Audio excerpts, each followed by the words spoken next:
What I am upset about is like, hey man, your meal ticket is under constant attack. There's been dirty plays all season. The WNBA completely lost it after Caitlin Clark revealed that she's leaving the United States, and now people are reacting like it's the apocalypse. But honestly, at this point it doesn't even matter anymore. Neither the fans nor Caitlin herself seem to care. The Indiana Fever, all right, with Caitlin Clark, led the league in attendance both home and on the road. Fever averaged 17,000. She put in unbelievable effort for this team, helped create a huge fan following, pushed marketing and sales to record levels, and generated more excitement for the league than it has ever experienced. People comment on nearly every video saying they only started watching because of CC, and that's when reality finally sank in for the WNBA executives. Their entire empire is starting to fall apart. Honestly, it's been a lot of nonsense. I think in my 11-year career, I've never experienced the racial comments from the Indiana Fever fan base. We had her face on a serious matter that happened in this world, and it's unacceptable, honestly. And there's no place for it. But honestly, Clark shouldn't even think about returning, because this league simply doesn't deserve her. And do you know why? Just look at how they treated her during only 2 playoff games. After all that hard work, all that sacrifice, all that effort, how did they pay her back? Let me explain exactly what went down.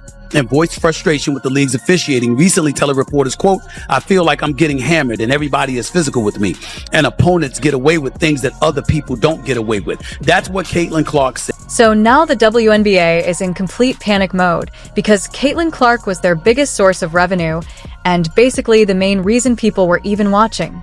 Calling her the WNBA's golden goose doesn't even do it justice. She was essentially their entire operation. When Clark stepped onto the court for her regular season finale against the Washington Mystics, it wasn't just another game on the calendar. It became the marquee event of the entire season. I am upset about it's like, hey man, your meal ticket is under constant attack. There's been dirty plays all season. That night, over 2,711 fans filled the stadium, setting a new all-time attendance record for a single WNBA game. No one, especially not a rookie, had ever attracted crowds like this before. In fact, she was drawing more than 15,000 fans per game in her very first year. Those guys, they're the racists, when really, y'all are the racists. The people coming up with excuses to hate Caitlin Clark and the new fan base that she brought. But here's where it gets even crazier. It wasn't just the fans losing their minds. Her jersey sales went absolutely wild, like a Black Friday frenzy. It didn't matter if you were a rookie or a veteran, Clark was outselling everyone. The moment she put on that Fever jersey, it was like striking gold. Every fan wanted a piece of history. Suddenly, the WNBA wasn't just a niche sport tucked away in a corner of the sports world. It had become a full-blown phenomenon, all because of Clark.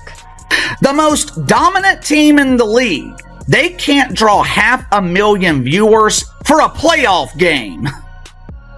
Atlanta Dreamers and the New York Liberals. Again, the Liberals. They supposedly have stars.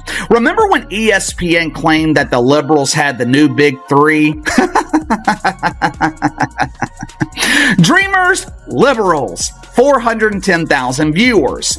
The other game was the Phoenix Masculines and the Minnesota Lynx. But here's where it gets even crazier. It wasn't just the fans losing their minds.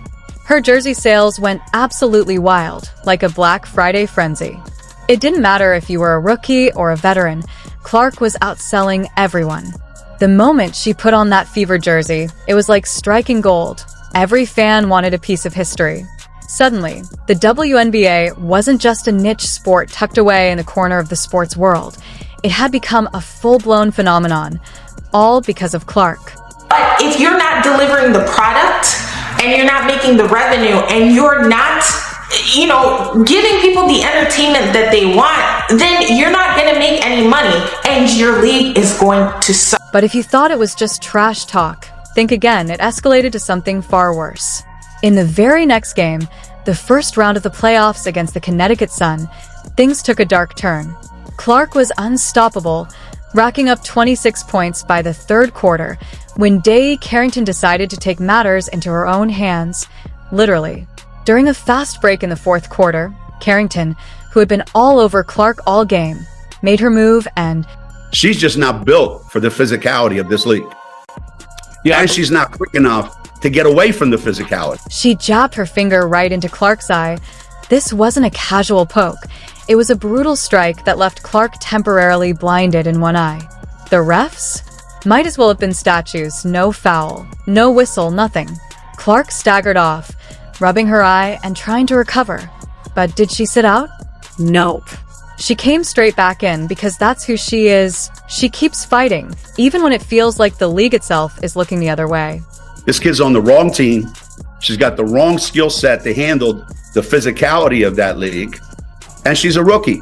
And just when you thought it couldn't get any worse, Candace Carter stepped in during Game 2 on September 23rd, 2024, and it turned into an all-out assault.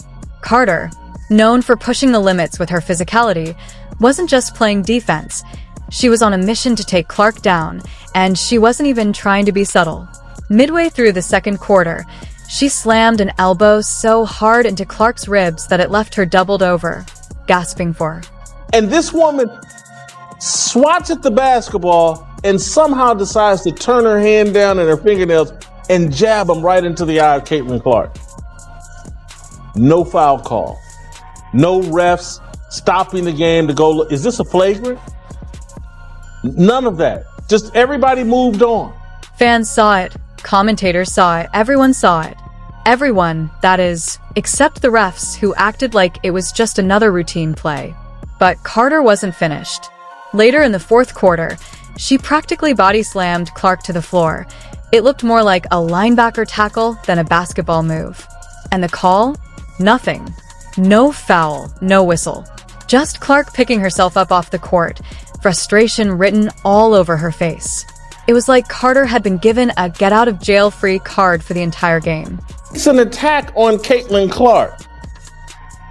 Caitlin Clark's the wrong face for this league because her fans are so racist.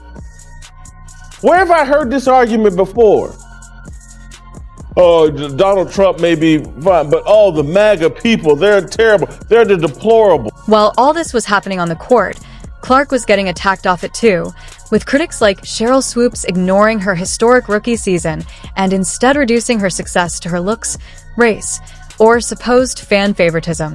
After being physically targeted, verbally bashed, and left unprotected by the league, Clark made the decision to leave the WNBA for Europe on September 26, 2024, citing the mental stress and lack of support. Her departure sent the league into chaos. She alone had drawn massive crowds, millions of viewers, and unprecedented attention, and without her, sellouts, ticket prices, sponsor interest, and local economic boosts are all set to plummet, leaving the WNBA facing irrelevance once again.